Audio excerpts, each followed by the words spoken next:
So with AI tools kind of popping up everywhere, it's kind of getting harder to separate what is genuinely transformative or what's just another buzzword. So today we're kind of talking about what is AI and what isn't, and more importantly, what does that mean for the short-term rental market? So Jim, if we start with you, from a product and engineering point of view, what makes something true AI in hospitality tech and not just smart automation? Yeah, what we're seeing is that AI is actually being applied in a lot of different ways, and the future is pretty bright for it, as we all know. One of the simplest ways that AI is getting applied in our space is just to try and take and automate tasks that are, traditionally done by a human manually. And there's lots of opportunities with that, and what I think we're going to see in time is the whole approach to the way that people interact with our software is going to change, right? The way it's going to work is instead of having to log in and do a preset checklist of items, people are going to be seeing all that stuff happening automatically and will only get pulled in when they absolutely need to be pulled in because it requires, a human to help make decisions. So that's probably the most common way that I think you're starting to see it. It's trickling across all the features that we have in our product sets. The second big way is I think you're going to start to see it solve real problems for people that we don't really have great solutions for today. The biggest one that comes to mind is how do we respond to customers in a timely fashion when, it's after hours and they need a piece of information that we can't, we probably have that information, but we're not at the ready to be able to answer a call at 2 a.m. in the morning, for example. So these technologies are going to solve a gap that we have today. They're going to improve responsiveness for our customers. They're going to be able to take some load off of the property managers. And I think ultimately they're going to be able to provide a much better experience for our customers. And then, the third area that you're going to see this technology, it's a little bit more in the back office. But what you're going to see is that hopefully product and engineering teams are bringing capabilities to market faster. Because what these tools enable us to do is to take some of the day-to-day routine tasks that we're performing as engineers and automate those. And so that's enabling us to move faster. We're not seeing the full returns just yet, but you are starting to see, 10, 15% improvements from the teams. And I think as time goes on, those numbers are going to get larger and larger. And hopefully that means more and more products, coming to market quickly. Definitely, it's exciting to see all the everything it can do for the landscape moving forward. So, Jim, just bringing you in here, in your view, obviously we're talking about what kind of counts as AI and what isn't. So, how do you feel that it's affecting property managers, and what kind of misconceptions are you hearing from property managers when it comes to AI? Yeah, I can speak to that a little bit. I think so think about it in the last like 15 years or so, we've been building enterprise grade software. So you have to liken it to Salesforce or some other big Workday or some other big ERP operating systems. And what we've been trying to do, an architect, Jim knows this as well as anybody else, is to make sure that the system is robust as it needs to be for all of the requests that we get from the largest operators in the world or on the planet. And so we have to make sure that it can function to this very, very wide degree. And then we have to make sure that that process is thorough and accurate. And so we're building to sort of like the most comprehensive human workflow that we can for the last 15 years. And to Jim's point, our job is not to automate that. Our job is to make it go away, right? So here we are in this seat where we built the broadest system arguably on the planet, and now we need to make it go away. And so that's what true AI should be doing, is taking steps away from humans, right? But you also have to start with the breadth of the system. The system has to be big enough so that we can deploy AI agents, if you will. Think about the new model that Salesforce has. We need to deploy an agent to think through something and just execute on it. And I say, let me give you some other real live examples here. So that some of these applications that are point solutions that make the human agent's life better, those companies will be in trouble because those steps need to go away completely, right? Does that make sense? And so we're shifting now to like, oh, we don't have to do this anymore. Thank goodness our system is so wide. Now let's figure out, Jim said it best, what can we just make disappear? And think about automation with self-driving. So we've got cars now that can augment the driving experience. That's AI. But pretty soon we can take our hands off the wheel. That's AI. And pretty soon we can take the driver out of the seat entirely. That's AI. But building a simple if-then statement workflow, that is not AI. So automation is not always technically AI unless you can completely remove the process, if that makes any sense. And so Yeah. that's the way we're thinking about it with this tool that is so broad and so deep, is that we're going to slowly start to pluck these processes out of the way. And the fundamental driving principle for us is, how does this industry work? Our operators need to attract and retain homes. They need to then attract and retain guests, and they need to make sure that their operating system can operate by itself. So that's what's driving all of our innovation, those three things. Interesting. Thank you, Jason. And it's really interesting to hear all about what AI can do and its capabilities. So let's talk a little bit about what's actually being used and how. So Jim, coming back to you, could you walk us through one or two of Track's current AI features and what problems are they solving? Yeah, I'd love to. So let's just take a simple one that we have right now.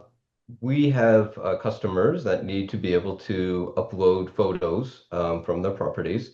And those photos, in order to be able to really provide the value that we want, which is to generate good search results and obviously attract customers, they have to be tagged. And those tags are just kind of keywords that we use to help the systems understand, what's in the photos. That tagging process is, it can be very manual. It can be very time consuming.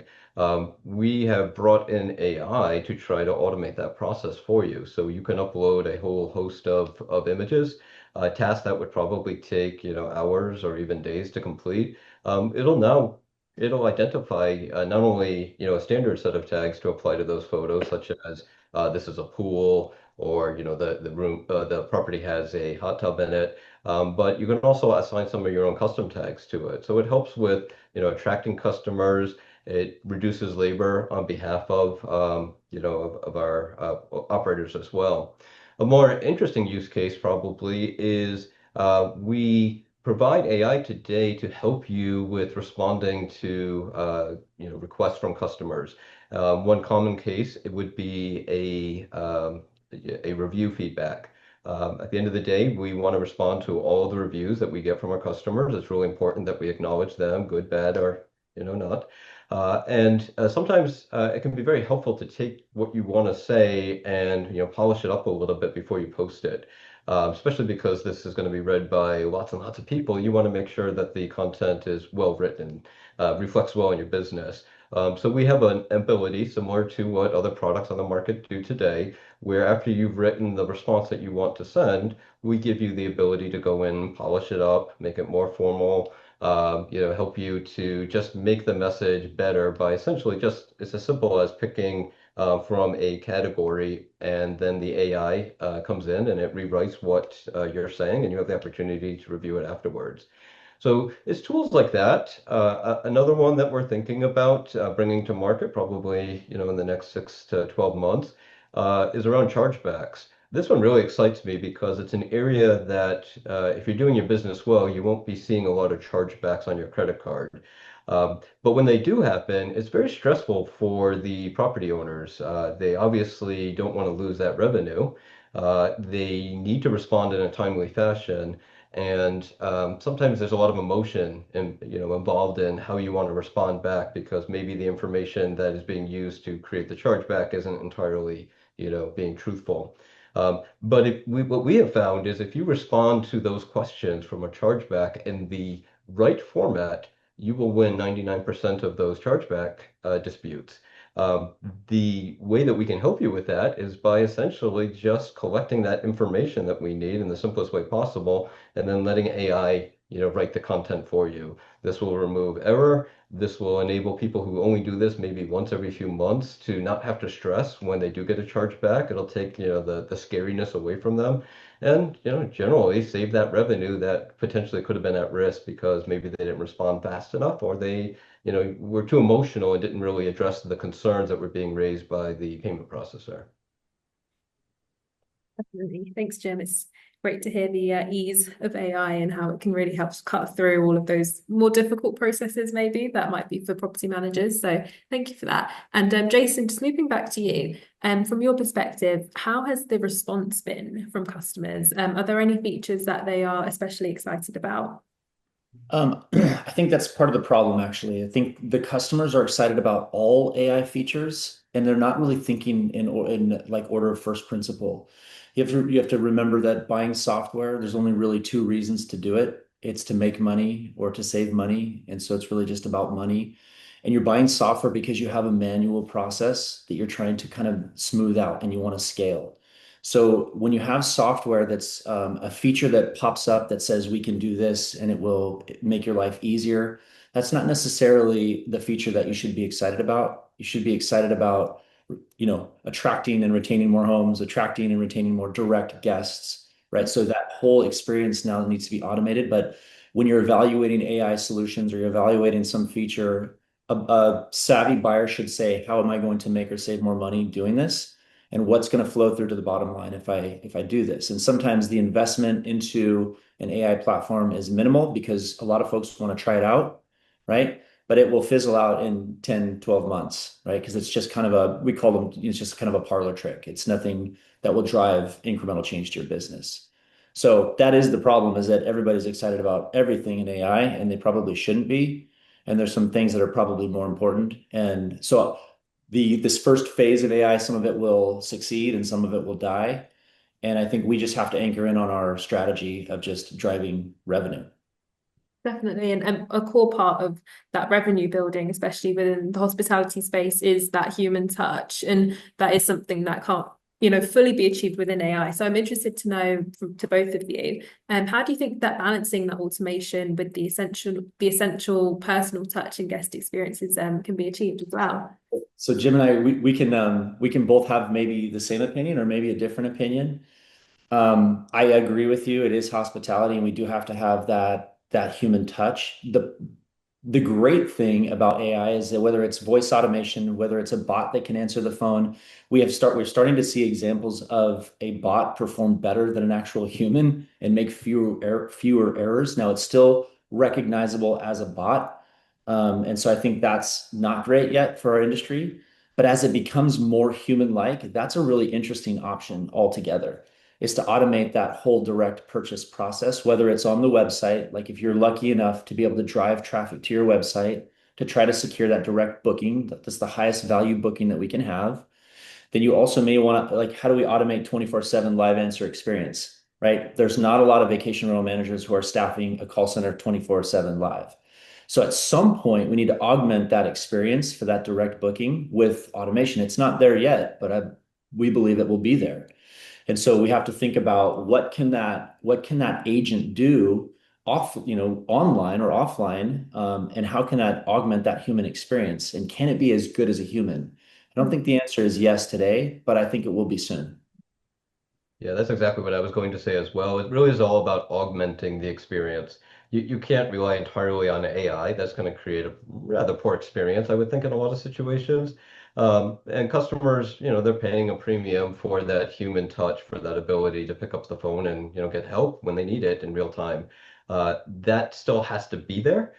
So we're augmenting that experience. We're using AI to try to fill in the gaps, to reduce load, answer the questions that we know are easily answerable in a timely fashion. But ultimately, when the customer needs help and the AI systems can't provide that today, we have to still have that connection back to the human. And it's going to be a while, I would think, before AI will be able to step in and completely replace humans.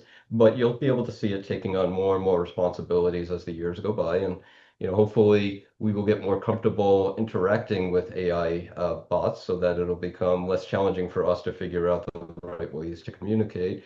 And, I think there's a general trend in technology where people want to move away from having to pick up the phone to get something done and try to just do it through, their web browser as much as possible. And that trend is likely going to continue. Definitely. And you guys have already kind of touched on my next question, which was going to ask a bit more about looking ahead. So obviously we're seeing things evolve rapidly in the AI space. So I was interested to hear where you think it's going to all be headed within the hospitality sector, especially within the next year or so. Yeah, I think that Yeah. what's Go ahead, changing Jason. really, really rapidly for sure is search engine optimization. So SEO optimization is built for human search. And I think that's about to change dramatically. So I think a lot of the search engines need to figure out how to manage voice search. So the expectation is that I could dictate to my own personal assistant in my on my phone, hey, this is what I'm looking to do, make it happen for the cheapest possible rate without clicking anything. To Jim's earlier point, we want a frictionless buying experience, and anything that's very, very high consideration. A vacation is one of those things. Buying a car is another one of those things. Buying a house is another one of those things. These are very high consideration transactions. The closer that we can get to full automation, an example would be if I wanted to buy a car and never speak to a human, is that possible? Because that's a lot of friction there, and there's a lot of subjectivity. But there's enough information on the internet for the bots to go query or for me to go query where I don't need any assistance. SEO is assistance to a human search. That will go away, right? And the same thing will be true. You think some car companies are actually doing this now. You can actually purchase a vehicle through the application, and the cars can actually drive themselves to your house. Like Tesla's a good example of that. That's interesting to me. And I do think that soon the guests, when I want to have an experience in another country or a place that I've never been, there's enough information out there from review sites, I wouldn't have to click anything or do anything.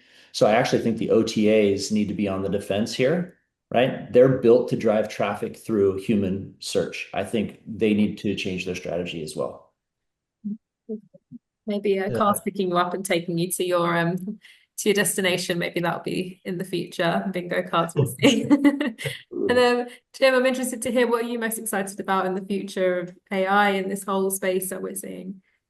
Yeah, the big thing that I'm really excited about right now is being able to free up the operators from essentially operating their business, responding in kind of real time to problems, to being able to address problems before they even happen. You can think in terms of predictive analytics. That's really where the power is. Imagine logging into a tool and it tells you, hey, this guest, has not turned on the AC, and we know it's 90 degrees outside, and they checked in about an hour ago. You might want to check in with them and see if they're having problems with the air conditioner, or if they know how to operate the air conditioner. Imagine being able to be proactive and reach out and say, hey, I want to make sure everything's okay with your stay.